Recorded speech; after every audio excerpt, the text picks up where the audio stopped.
बिस्मिल्लाहिर्रहमानिर्रहीम। अस्सलाम वालेकुम नाज़रीन, अस्सलाम वालेकुम एक दफ़ा फिर कराची स्टूडियो से। और हमारी ये बराह रास्त ट्रांसमिशन, खुसूसी ट्रांसमिशन आप देख रहे हैं। आज टेलीविज़न की पाकिस्तान की सबसे बड़ी ट्रांसमिशन है और आप तक हम ये सारे तज्ज़िये तबसरे लेके आ रहे हैं। ये शुरू हो चुकी है। अब आखिरी मरहले में जो कैंपेन है वो जा चुकी है, ये दाखिल हो चुकी है और आखिरी मरहला है कैंपेन का, सियासी जमातों का। 12 बजे ये ख़त्म हो जाएगी कैंपेन, इंतखाबी मुहिम। और उसके बाद फिर परसों यानी बुध के रोज़ आप सब लोग अपना अपना फ़ैसला करेंगे कि कौन जीतेगा, कौन मैदान मारेगा। इस वक्त तक की जो सूरत हाल है उसमें आपने देखा है कि जलसे जुलूस सब, खान साहब थोड़ी देर के बाद लाहौर में वाल्टन में वो अपना आखिरी जलसा वो ख़त्म करेंगे। बिलावल सिंध के अंदर हैं। इसी तरह से सारी जमातें अपनी अपनी जो गढ़ है जहाँ पे वो चाहते हैं कि उनकी कामयाबी हो, उनको फ़तह मिले और वहाँ पे छा जाएं, वहाँ पे वो हैं मौजूद। और तमाम सियासी रहनुमा इस वक्त फील्ड के अंदर हैं। अल्लाह करे कि सब कुछ पुरअमन रहे और हम भी इसके लिए दुआ गो हैं। और सबसे बड़ी ताकत इस वक्त आपके पास है, आप यानी अवाम के पास है। अगर आप ये ताकत इस्तेमाल करेंगे तो पाकिस्तान फ़तह याब होगा। ये पाकिस्तान का इंतखाब है। मेरे साथ इस वक्त स्टूडियोज़ में मौजूद हैं जनाब फरहान बुखारी साहब, सीनियर सहाफ़ी हैं, एनालिस्ट हैं, बहुत जाना माना नाम है। बहुत बहुत शुक्रिया। पाकिस्तान की सियासत को बड़े अरसे से मईशत के साथ कवर कर रहे हैं। उनके साथ है गरीदा फ़ारूकी, हम सबकी जानी मानी और छाई हुई हैं। बहुत बहुत शुक्रिया गरीदा। सिदरा इकबाल अगेन आज की टीम का बहुत ही एक नुमायाँ हिस्सा, बहुत आप इनको देखते हैं। बहुत शुक्रिया सिदरा, आप भी मेरे साथ हैं। हमें ज्वाइन करें इस्लामाबाद से डॉक्टर आबिद क़ुयूम सुलहरी साहब जो कि SDPI के सरबराह हैं और हाल ही में एक बड़ा ही ज़बरदस्त, दिलचस्प, बल्कि मोस्ट रीसेंट जो सर्वे है वो SDPI का आया है। इनसे बात करते हैं कि ट्रेंड्स क्या हैं, पैटर्न्स क्या हैं वोटर्स के, वोटर्स किन लाइंस के ऊपर सोच रहे हैं। और हमें मुबशर बुखारी लाहौर से ज्वाइन करेंगे जो कि पंजाब को कवर करते हैं, सीनियर सहाफ़ी हैं, तज्ज़िया निगार हैं और बहुत ही कोहना मश्क सहाफ़ी इनको कहा जाता है। बहुत बहुत शुक्रिया मुबशर आपका भी, और मैंने पेश लगा दी थी उसके लिए माज़रत खा। सबसे पहले मैं आप सब लोगों की इजाज़त से डॉक्टर आबिद क़ुयूम के पास जाना चाहती हूँ। डॉक्टर साहब, आपका जो सर्वे आया वो बड़ा ज़बरदस्त है। उसमें आप लीड दे रहे हैं PTI को और आप ये कह रहे हैं कि पाकिस्तान भर में जो परसेप्शन है SDPI जो और हेरल्ड के साथ आपने छापा है वो ये कह रहे हैं PTI 29% के साथ लीड कर रही है, PMLN 25% के साथ है, PPP 20% के साथ है और अनडिसाइडेड वोट जो है वो 13% है। और अगर मैं गलत नहीं हूँ तो ये पाकिस्तान भर का है या पंजाब का है सर? जी, ये पाकिस्तान भर का अनडिसाइसिव वोट है और यही तादाद पंजाब में भी है। तो ये 13% आपको नेशनल लेवल पे भी हमें मिला है और 13% पंजाब में भी हमें मिला है। और आपने ये जो कंडक्ट किया है इसमें ये रवैये क्या लोगों के रहे हैं? और ये 13% तो बहुत बड़ी तादाद है जो कि जिन लोगों ने अभी फैसला ही नहीं किया कि उन्होंने किसको वोट देना है। देखिए, मेरा ख्याल है उसमें 2-3 चीज़ें आई हैं। जो वो जो पहली बात तो ये है कि 25 जून से लेकर 12 जुलाई तक ये सर्वे कंडक्ट किया गया था। 12 जुलाई के बाद या 13 जुलाई के बाद के हालात जो हैं वो किस हद तक वोटर्स के डिसीजन पे असरअंदाज होंगे, ऑब्वियसली इस वक्त पाकिस्तान का कोई भी सर्वे उसको कैप्चर नहीं कर पा रहा है। हमारे वाला 12 जुलाई की रात को ख़त्म हुआ था। और जो ट्रेंड्स आपने देखे, जो 13% इनडिसाइसिव है उसमें 2 वजूहात हैं। पहली बुनियादी वजह हमें नज़र आई जो कि मुख्तलिफ पार्टीज़ जो थी अपने टिकट होल्डर्स जो थे उनको टिकट दे रही थी या नहीं दे रही थी। इलेक्टेबल्स की जो एक दौड़ जारी थी उसने वोटर्स को आइडियोलॉजिकली, यानी वोटर हो सकता है कि नज़रियाती तौर पे किसी एक पार्टी को फॉलो कर रहे हों लेकिन या तो उनका उम्मीदवार, पसंदीदा उम्मीदवार किसी दूसरी पार्टी में चला गया या चली गई, या उनके उम्मीदवार को पार्टी ने टिकट नहीं दिया किसी भी वजह से। तो वो एक इंडिसाइसिव फैक्टर जो है वो आपको नज़र आता है। दूसरा इंडिसाइसिव फैक्टर जो है वो यकीनी तौर पे उन लोगों का आता है जो कि एक आपके पास न्यूट्रल वोट होता है जिसको पॉलिटिकल पार्टीज़ को ल्योर करना होता है कि वो पोलिंग वाले दिन निकलें और निकल के अपना वोट का हक इस्तेमाल करने आएँ। ये वो लोग होते हैं जो अपने आप को लाताल्लुक समझते हैं सियासत से और उनका ख्याल होता है कि उनका वोट शायद को बहुत बड़ा असर नहीं डालेगा मुल्क के। डॉक्टर साहब, बहुत आपने अच्छी बात की, लेकिन मुझे ये 13, क्योंकि आपने कहा कि 12 की रात को आपने कंक्लूड किया इसको और 13 को नवाज शरीफ साहब आते हैं, तो आपको लगता है कि 13 के बाद की सिचुएशन क्या है? और फिर आपने पिछले जो इलेक्शंस थे उसका भी सर्वे किया था, आई स्टिल रिमेंबर, उसके और इसके जो कंपैरिजन अगर आप करें तो क्या फ़र्क नज़र आता है आपको इसमें? कौन सी पार्टी कितनी फीसद? जो 2013 का सर्वे था उसमें एक चीज़ बड़ी क्लियर हमें नज़र आती थी, वो ये था कि पीपल्स पार्टी का वोट टूट के पीटीआई में शामिल हो रहा था। पीएमएलएन का जो वोट बैंक था वो तकरीबन कांस्टेंट था। हमने 2-3 जो उसमें सर्वे किए थे इलेक्शन से पहले, पीपल्स पार्टी का जो था ग्राफ वो बतदरीज कम होता जा रहा था, और वो जो कमी आ रही थी वो पीएमएलएन में नहीं जा रही थी, वो पीटीआई में जा रही थी। अब फर्क पड़ा है 2013 की पीपल्स पार्टी का वोट अब जो फर्क पड़ा, अच्छा जी अब जो फर्क पड़ा है, अब एक तो पीपल्स पार्टी थोड़ा सा आपको रीगेन करता नजर आ रही है। पीएमएलएन का जो वोट बैंक है वो टूटता नजर आ रहा है अदर्स, और अदर्स में हमारे इस वक्त तहरीके लब्बैक या रसूलुल्लाह भी है, अदर्स में हमारे मुस्लिम मुस्लिम लीग भी है, अदर्स में तहरीके अल्लाह इंटरेस्टिंग। अच्छा मैं डॉक्टर साहब सॉरी आपको इंटरप्ट कर रही हूँ, हम एक एक करके सूबों पे भी आएंगे। ये तो आपने ओवरऑल पिक्चर दी मुबशर। क्विकली सर, ये 13 के बाद का सर्वे, क्योंकि एक सर्वे जो मुख्तलिफ एनजीओज हैं वो कर रही हैं, इंटरनेशनल एनजीओज कर रही हैं, एक सर्वे जो सहाफ़ी कर रहे हैं जो ग्राउंड पे मौजूद है, लोगों के पास जा रहे हैं और रोज़ का जो मूड है वो भी देख रहे हैं। फरहान बुखारी साहब के पास भी बड़ा ज़बरदस्त अकाउंट है इस पर। आप क्या कहते हैं 13 के बाद लाहौर का मूड कितना बदला है, पंजाब का मूड कितना बदला है? हाँ जी, मैंने भी कुछ स्ट्रेटिफाइड सर्वे बीन के एक रेडी बांध से लेके एक पीएचडी तक लोगों से बात की है, और मुझे ज़ाती तौर पे महसूस हुआ है कि 13 के बाद मूड बदला है। मसलन एक साहब से मैंने पूछा, उन्होंने कहा यार लास्ट टाइम मैंने जो है वो मुस्लिम लीग को वोट दिया था और इस दफ़े मैं कमिटेड था कि मैं पीटीआई के लिए वोट करूंगा, लेकिन जो मियां नवाज शरीफ के साथ हुआ है 13 की रात को, इवन उनके अपने साथियों ने बिट्रे किया है, उसके बाद मैंने अपना माइंड फिर चेंज कर दिया, मैं पीएमएलएन के लिए वोट करूंगा। ये एक कोट मैंने आपको सिर्फ एक सैम्पल कोट बताया है, बहुत सारे लोगों से इसी तरह वास्ता पड़ा, और बहुत सारे न्यूट्रल लोग जो आखिरी दम तक मतलब अनडिसाइसिव थे कि हमें किस तरफ वोट डालना है, उन्होंने तकरीबन इसी तरह के ख्यालात का इजहार किया।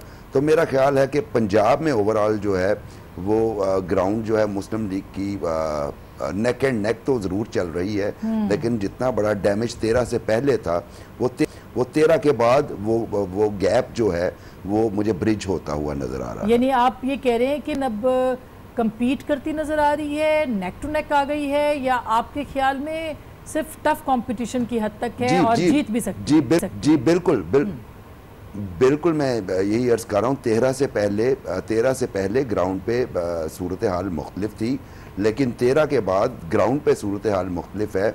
बहुत सारी ऐसी जगहों पे जहाँ पे पीएमएलएन बिल्कुल गायब थी, मसलन हम मुल्तान की बात ले लेते हैं, अगर आप 13 से पहले की बात करें तो बिल्कुल एक डेड किस्म की सिचुएशन थी मुस्लिम लीग नवाज के लिए मुल्तान में, लेकिन अब वहाँ से जो है वो मोटिवेशन भी नज़र आ रही है। इसी तरह ही आप साहिवाल आते जाइए, ओकाड़ आते जाइए और लाहौर तक आइए। लाहौर में भी बिल्कुल आप देखिए कि एक्टिविटी जो है वो 13 के बाद स्टार्ट हुई है, उससे पहले इलेक्शन एक्टिविटीज़ ना होने के बराबर थी मुस्लिम लीग नवाज के हवाले से, लेकिन 13 के बाद हमें कैंडिडेट्स का इंडिविजुअल लेवल पे बहुत ज़्यादा उन्होंने कैंपेन की, और अब जो मुझे वाज़े तौर पे नज़र आ रहा है कि क्लोज कॉन्टेस्ट होगा। और इसी दरमियान में जो एक अहम बात मैंने नोटिस की है, और बिल्कुल डॉक्टर आबिद सही फरमा रहे थे कि जो रीगेन किया है पंजाब में वो पीपल्स पार्टी ने किया है। पिछली दफ़े सिर्फ एक सीट थी रहीम यार खान से, इस दफ़े अभी उम्मीद की जा सकती है आसमा ठीक कि वो ज्यादा सीटें लेके जाएगी, और जितना पीपल्स पार्टी गेन करेगी वो डैमेजिंग फैक्टर होगा पीटीआई के लिए। अच्छा, जहां पीपल्स पार्टी जितने वोट लेगी। ये साहब की कैंपेन के ऊपर शायद आप उसके बाद की ये सूरत हाल है जब वो निकले हैं। बुखारी साहब आपका क्या कहना है? सेंट्रल पंजाब, अपर पंजाब, नॉर्दर्न पंजाब, सदर्न पंजाब, ये 4 पंजाब हैं आपके सामने। सदर्न ऑलमोस्ट नज़र आता है, वही जो एक जीप के निशान वाले हैं, उसके अंदर बहुत सारे और हैं। सेंट्रल और नॉर्दर्न बड़ा इंपॉर्टेंट है, ये बिल्कुल नजर आ रहा है? बिल्कुल इस वक्त देखिए क्या सराहियाँ तो बहुत हैं, लेकिन यकीन से कोई नहीं कह सकता, और ओपिनियन पोल्स बहरहाल अपनी जगह पे, लेकिन कभी कभार मेरे जहन में सवाल आता है कि ओपिनियन पोल्स पाकिस्तान जैसे मुल्क के हक़ाइक़ को किस हद तक रिप्रेजेंट करते हैं, ख़ास तौर पे देही इलाके में जो सूरत हाल है। क्योंकि वस्ती पंजाब में देही इलाकों में मैं जहाँ पे अभी हाल ही में गया हूँ, 13 के बाद भी कुछ जगहों पे जाना हुआ, तो वहाँ पे लोगों का ये कहना था कि जहाँ पे ज़ोर मुख्तलिफ़ बिरादरियों का है, मुख्तलिफ़ अफराद का है, उन्होंने फ़ैसले अपने 13 से पहले कर लिए थे, और वो फ़ैसला जो भी है वो एक अलग बहस है कि नून लीग के साथ रहे, नून लीग के साथ गए, नून लीग को छोड़ा, पीटीआई में गए। तो एक तो ये है कि अभी मेरे ख्याल में कहना कबल अज़ वक्त है कि काया बिल्कुल पलट गई है, और 13 को जो वाक़यात हुए, इलेक्शन में एक लहर होती है ना, वो लहर कौन सी है? ये लहर वो लहर किसकी है? 13 तक तो लहर लग रही थी इमरान खान की। अच्छा। और लेकिन मैं ये नहीं समझता कि 13 के बाद ही इमरान खान की लहर टूट गई है। सवालात तो उठ रहे हैं। अब ये जो जस्टिस शौकत सिद्दीकी का जो मामला है, इसने भी एक नया तनाज़ा खड़ा कर दिया है। तो ये मुख्तलिफ इस किस्म के वाक़यात हो रहे हैं जिसकी वजह से क्या सराहियाँ हैं कि भाई काया पलट गई, जो पहले ट्रेंड था उस तरफ था, अब दूसरी तरफ चला गया। मेरे ख्याल में अभी कबल वक्त है कहना, हम यकीन से नहीं कह सकते। सही सही। अच्छा, पीपल्स पार्टी का जो आपने अभी फरमाया, इस कैंपेन में अगर किसी वाहिद सियासी लीडर ने मुझे कम से कम इम्प्रेस किया है तो वो बिलावल है। और ये बहुत सारे लोग कह रहे हैं बाय द वे, इवन कल चौधरी निसार भी एक इंटरव्यू में बिल्कुल वो भी कल कह रहे थे, क्योंकि बिलावल ने जितनी मैच्योरिटी के साथ और जितने जोर शोर के साथ आके अपनी कैंपेन चलाई है, ये उनसे कोई तवक्को नहीं कर रहा था। है वो बिल्कुल मिसाली। अच्छा, मैं यही चीज़ जो गरीदा, ये हम पिछले इलेक्शन में मुझे भी याद है, जैसे बुखारी साहब कह रहे हैं कि एक हवा थी जी, वेव थी पीटीआई की, और इसमें कोई शुबा नहीं, सुनामी और तब्दीली और वो सब कुछ, तब्दीली अभी भी लोग मेंशन कर रहे हैं। अभी इस वक्त आपको लगता है कि कोई ऐसी वेव है जो कि इफेक्टिव हो सकती है बुध तक कम अज़ कम? इस वक्त जो इमरान खान की अपनी पर्सनालिटी का करिश्मा है, that is the only wave. क्योंकि जिस तरह से यके बाद दीगरे इंतखाबात के करीब कुछ धचके इलेक्टेबल्स पर काफ़ी सवालात उठाए गए, फिर जो इलेक्शन कमीशन की स्क्रूटनी के हवाले से मौका सामने आया, उसमें देखा गया कि पाकिस्तान तहरीक इंसाफ के कैंडिडेट्स पे बहुत से मुकदमात का सामना है। फिर कुछ कैंडिडेट्स पाकिस्तान तहरीक इंसाफ की तरफ ऐसा ज्वाइन किया जिन पर रेप के मुकदमात थे, जिन पर दीगर संगीन नौयत के मुकदमात थे। फिर इसके अलावा कुछ एक दो वाक़यात ऐसे थे कि पाकिस्तान तहरीक इंसाफ के लिए टिकटों की एलोकेशन डिसाइड करना बहुत मुश्किल हो रहा था और शदीद तनकीद का सामना करना पड़ रहा था। तो उस सब में जो सर्वाइविंग फैक्टर था वो इमरान खान की अकेली ज़ात थी। अभी जो तब्दीली का नारा है वो पाकिस्तान तहरीक इंसाफ की तरफ से उतने जोर शोर से नजर नहीं आता। उसमें इलेक्शन शामिल होने के बाद ये जो दूसरी जमात बहुत बड़ा फैक्टर है, काफी डेंट डाला। इस वक्त जो पाकिस्तान तहरीक इंसाफ ने अपनी इलेक्शन कैंपेन को जिस एक चीज पर बुनियाद बना रखा है वो रिलीजियस फैक्टर। आप देख लें उनके जितने भी इश्तिहारात चल रहे हैं, इमरान खान कहीं पर नमाज पढ़ रहे हैं, कहीं पर उसमें very interesting by the way. ये चीज ये मेरे नजदीक ये मुनासिब नहीं है। आप या तो कारकर्दगी की बुनियाद पर दिखाएं या आप कुछ दीगर फैक्टर्स हो सकते हैं, लेकिन जब आप रिलीजन को मेन स्ट्रीम कर देते हैं पॉलिटिक्स में तो वो ये वही चीज़ हो जाएगी जब हम रिलीजियस पार्टीज़ के या कदम तंजीमों के ज्वाइन करने के हवाले से, उनकी मेन स्ट्रीमिंग के हवाले से बात करते हैं। वो एक सेपरेट एक्सट्रीम है। लेकिन आप अपनी पॉलिटिकल कैंपेन को रिलीजियस एलिमेंट पे बेस नहीं कर सकते। अभी बिल्कुल सही कह रही है, लेकिन उसके बावजूद बड़ी ज़बरदस्त कैंपेन जो है वो इमरान खान साहब ने चलाई। कम अज़ कम नवाज शरीफ के आने से पहले तक जो खान साहब की थी वो वन साइडेड लग रहा था कि उन्हीं को सब वोट डालेंगे, और बड़ी एक ज़बरदस्त क्लियर मेजोरिटी नजर आई थी। अभी भी जो एक्सटेंसिव है वो या तो बिलावल भुट्टो साहब कर रहे हैं कि एक दिन में वो कई शहरों का विजिट कर रहे हैं, या इमरान खान साहब कर रहे हैं। उन्होंने एंड पे आके आखिरी 3 दिनों में एक दिन में 4 शहरों के विजिट किए। उनके पास हेलीकॉप्टर की फैसिलिटी भी है। और बिलावल का भी हमने ये देखा कि जब वो पंजाब में थे तो एक दिन में 4 शहर कवर करके जा रहे थे।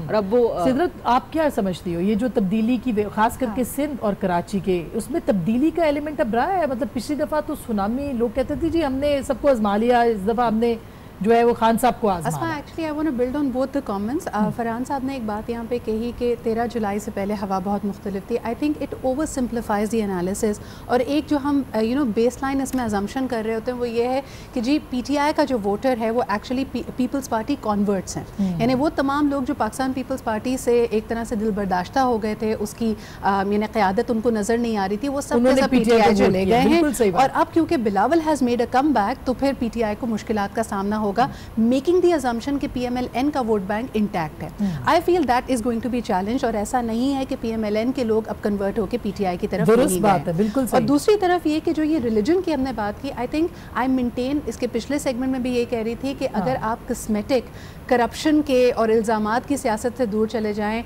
तो PMLN में और PTI में in terms of ideology, in terms of positioning कोई फ़र्क नहीं है। दे बोथ सेंटर राइट और राइट पार्टीज, इसीलिए रिलीजियोसिटी सिर्फ PTI ने नहीं दिखाई है, PMLN का इस तरह से वोट नहीं है। देखिए उसकी मैं मुबशर शायद इत्तेफाक करें, बुखारी साहब भी, मुबशर ये जो सिद्रा बात करी है उसमें PMLN का हम कह सकते हैं कि अब उसके अंदर डेंट नहीं पड़ा, तहरीके लब्बैक पाकिस्तान जितने लोगों से हमने बात की, इवन NA 120 के इलेक्शन में या अभी भी, वो कहते थे जी पहले हम नून को वोट डालते थे, अब हम तहरीके लब्बैक को वोट डाल रहे हैं। तो हर कॉन्स्टिट्यूएंसी के अंदर 4 से 5 हज़ार तो बिल्कुल आराम से वोट वो ले रहे हैं, या इससे ज़्यादा। आप क्या कहते हैं इस बारे में?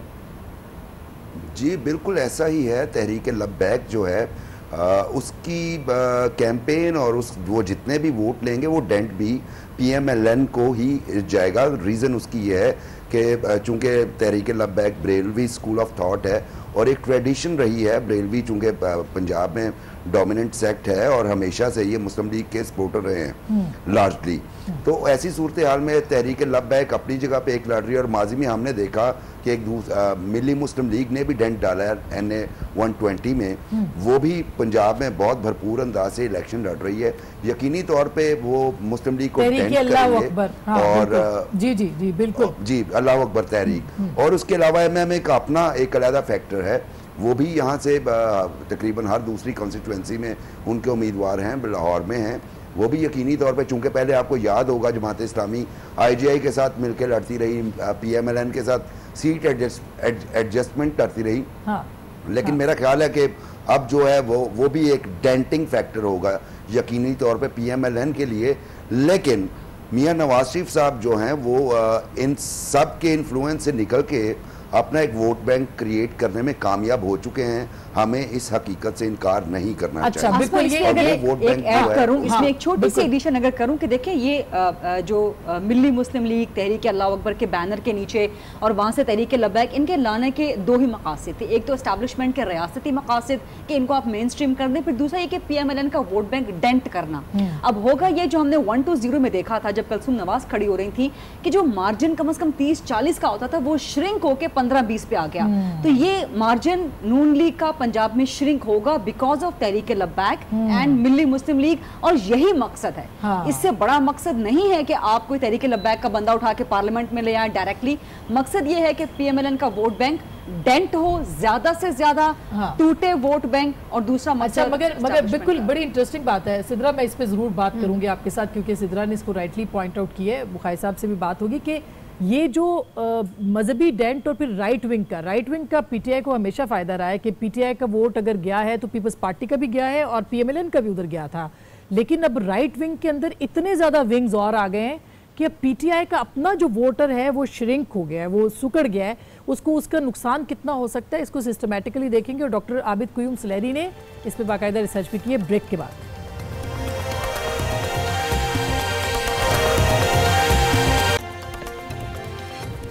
वेलकम बैक नाजरीन, एक बार फिर आपको बहुत खुश आमदीद। हम आप बात कर रहे थे ब्रेक से पहले कि कौन मैदान मारेगा और फैक्टर्स क्या क्या हैं। मैं क्विकली सिद्रा आप वाइंड अप कीजिए मजहबी फैक्टर को, फिर मुबशर बुखारी और डॉक्टर आबिद के पास जाते हैं। आप कह रही थी कि राइट विंग का जो वोट है वो स्प्लिट हुआ है। सबसे बड़ी बात कि जो फार राइट हमेशा जो मिलता था, जो अभी आप लोग खुद भी बात कर रहे थे कि Milli Muslim League, Labbaik, Allah Akbar movement, all of them are going to eat into it. और इसकी सबसे बड़ी वजह मेरे ख्याल में द कंट्रोवर्सीज, ख़त्म नबूवत कंट्रोवर्सी जिसमें हम पढ़े आखिरी दिनों में आपने धरना देखा, तो एलियनेट अपने खुद किया है अपने कोर वोटर्स को, end of course the new people have entered.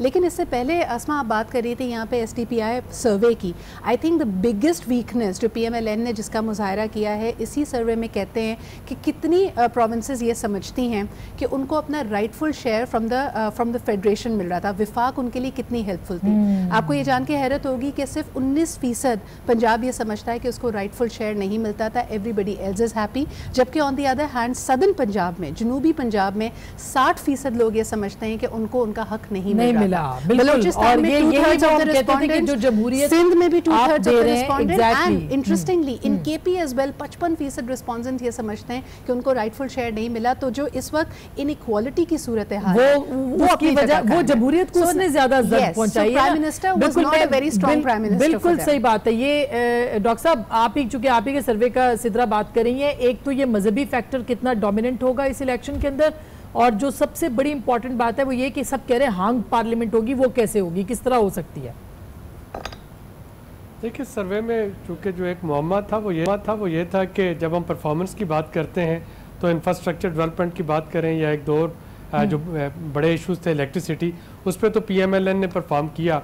हमारे लिए जो मेजर चैलेंज लग रहा था इंटेलेक्चुअली वो ये था कि सिंध जो है, सिंध में अगर हम कहते हैं कि पीपल्स पार्टी पिछले कई दहाइयों से डिलीवर नहीं कर पाई, तो क्या वजह है कि वहाँ पे 50% से ज़्यादा वोटर जो हैं जब प्रोविंशियल असेंबली की बात आती है तो अभी भी यही कहते हैं कि पीपल्स पार्टी को वोट देंगे। और उसकी तरफ सिद्रा ने इशारा किया कि ये जो मार्जिनलाइजेशन है, एक्सक्लूजन की जो बात हो रही है, जो परसेप्शन है बाकी सूबों में कि उनको उनका राइटफुल शेयर नहीं मिल रहा, वो एक मेजर फैक्टर है कि सिंध में आपको पीपल्स पार्टी उसी तरीके से डोमिनेट करती नज़र आ रही है। केपी में पीटीआई जो है उन्होंने डिलीवरी में कुछ थोड़ी सी इम्प्रूवमेंट वो लेके आए बेसिक सर्विस डिलीवरी में।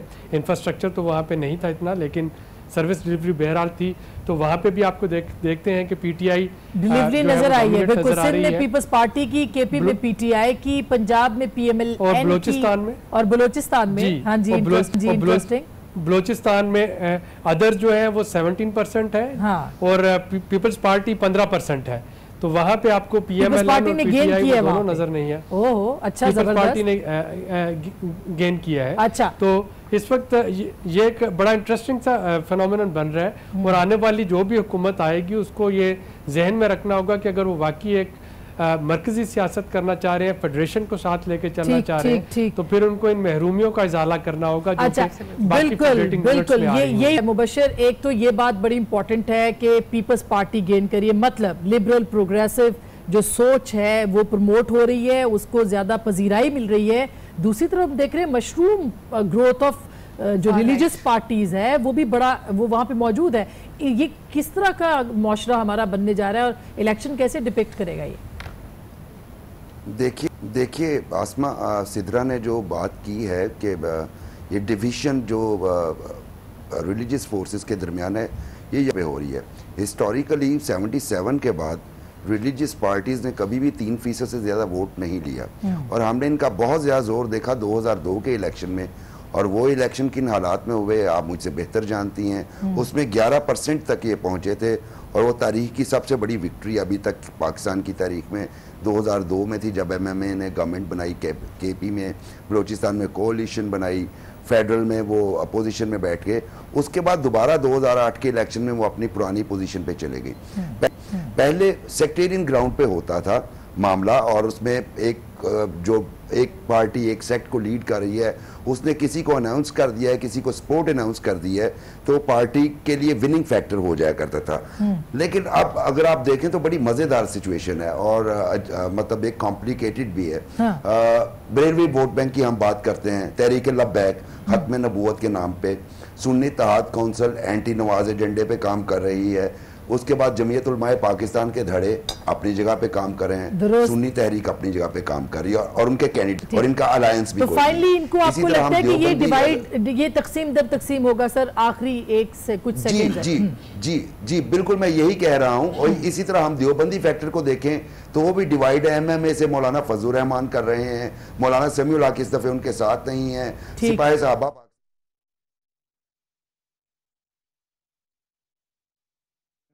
हाँ वो बिल्कुल ही एक और ही तरह की सिचुएशन बन गई। बहुत बहुत शुक्रिया मुबशर। आई विश के टाइम होता आप डॉक्टर क्यूम और फरहान बुखारी साहब, गरीदा एंड सिद्रा, बहुत सारी बातें रह गई हैं, लेकिन बात सिर्फ इतनी सी है कि पाकिस्तान का इलेक्शन है, जितना भी डिवाइडेड वोट है, जो कुछ भी है, जिस नज़रिए के साथ भी आप वोट डालेंगे तो नज़रिया बदलेगा, नज़रिया पाकिस्तान का नज़रिया। 8 बजे प्रोग्राम जो मेरा होगा उसमें बहुत दिलचस्प हक़ाइक़ आपके सामने रखेंगे। पाकिस्तान का जो हल्कों की सूरत हाल है उसके ऊपर आप कहीं मत जाइएगा। 8 बजे भी देखिएगा और 7 बजे भी देखिएगा। देखते रहिए आज न्यूज़।